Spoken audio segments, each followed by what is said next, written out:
Most of the people holding your hand are secretly praying for you to fail. Think about your circle right now. The people you text every day, the ones who laugh at your jokes, the ones who say they are happy for you. Are they actually celebrating your wins? Or are they just checking on you to make sure you aren't doing better than them? Envy doesn't come from an enemy shouting insults. It comes from a friend clapping too loudly. Are you genuinely blind to the people stabbing you in the back?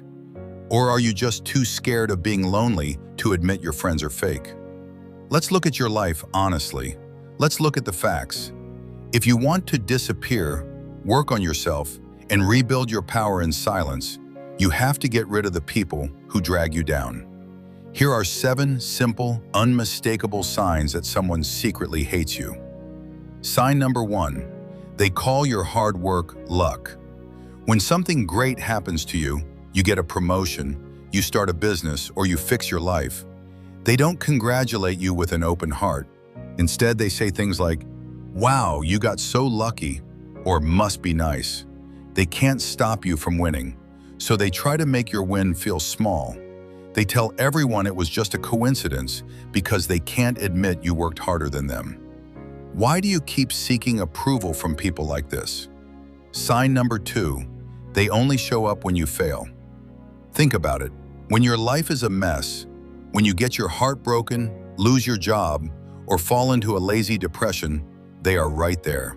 They love to listen to you cry. They want to hear all the bad details. But the second you start waking up early, going to the gym, and making money, they suddenly disappear. They don't want you to heal. They liked you better when you were broken because your failure made them feel safe in their own laziness. Sign number 3, the mimic and mock. Deep down, they hate their own life, so they try to steal yours. They copy the way you talk. They buy the same clothes you buy.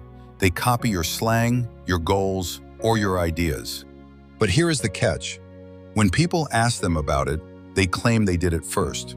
And if you catch them copying you, they turn around and mock you for it.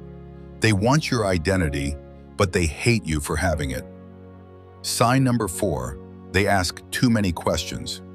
Have you ever had a conversation with a friend that felt less like a chat and more like a police interrogation? They want to know exactly how much money you make, exactly who you are dating, and exactly what your flaws are. Don't mistake this for care. They are just collecting data. They are looking for a weakness. They want to find a mistake so they can go gossip about it the moment you leave the room. Why are you giving your plans away so easily? Sign number 5, the public joke. When you are alone with them, they are perfectly nice. But the moment you are in a group of people, they drop a humiliating comment about your past or laugh at your biggest insecurity. And if you get upset, what do they say? "Oh, come on, don't be so sensitive. It was just a joke." It wasn't a joke. It was a calculated attack. They wanted to lower your value in front of other people so they could look bigger. Sign number 6, complete silence during your big moments. When you achieve something huge, everyone in the room claps for you, except them. They look down at their phone. They suddenly change the subject, or they completely look away. Your growth hurts them. It reminds them that they are still stuck in the exact same place, and they hate you for moving forward. Sign number 7, they always have to do it better. The second you share a victory, they have to beat it. If you tell them you lost 5 pounds, they tell you they lost 10. If you tell them you made $1,000, they tell you about a guy who made 10,000.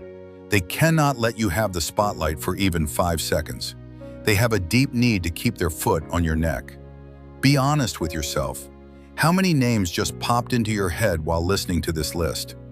How long are you going to keep trading your peace for fake company? Let's look at history. In ancient Japan, a samurai's biggest danger wasn't an enemy army on the battlefield.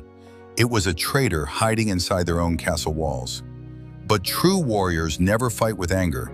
When a master leader found a spy in their camp, they didn't scream, they didn't start a fight, and they didn't ask for an explanation. Why? Because showing your enemy that you are mad proves that they have successfully messed with your mind. Instead, they use the law of complete cutoff. They simply stop letting the traitor see the castle plans. They cut off all information completely, leaving the spy totally useless. This is exactly how you handle hidden jealousy. You do not confront them. You do not argue. You don't try to fix things, and you don't ask for closure. Closure is a trap for the weak. You just treat them like a ghost. You pull your energy back, disappear into your work, and rebuild your life in total silence. Your refusal to react is the ultimate revenge. They don't fight back. They don't scream.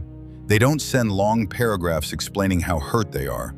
When you show your enemy your anger, you are telling them that their poison worked. You are giving them a victory. Instead, you use the strategy of absolute absence. You don't demand an apology. You don't try to fix the friendship. You don't ask for closure. Closure is for the weak. You just stop talking. You cut their access to your life completely. You go cold, you go quiet, and you step into ghost mode. Your silence is the ultimate weapon. Remember, you do not need a big crowd to win in life. A lion walks alone, while sheep huddle together just to feel safe. So stop oversharing. Stop seeking validation. Stop explaining your next move to people who only want to see you fail. Move differently, move silently, and let your results confuse them. Look at your life right now and answer me honestly. How many more times are you going to let a fake friend drain your energy before you finally close the gates? Are you actually ready to disappear, or do you love the drama too much to change? If you are finally entering ghost mode today, if you are truly ready to protect your peace from fake energy, I want you to comment these exact words right now. Silence is my weapon. Don't do it for attention. Do it for discipline. Prove to yourself that you are no longer a puppet. Subscribe to Lotus Mind Journey if you are ready to rebuild yourself quietly while the world keeps underestimating you. Until next time, protect your mind, protect your energy, and trust silence more than applause. See you next time.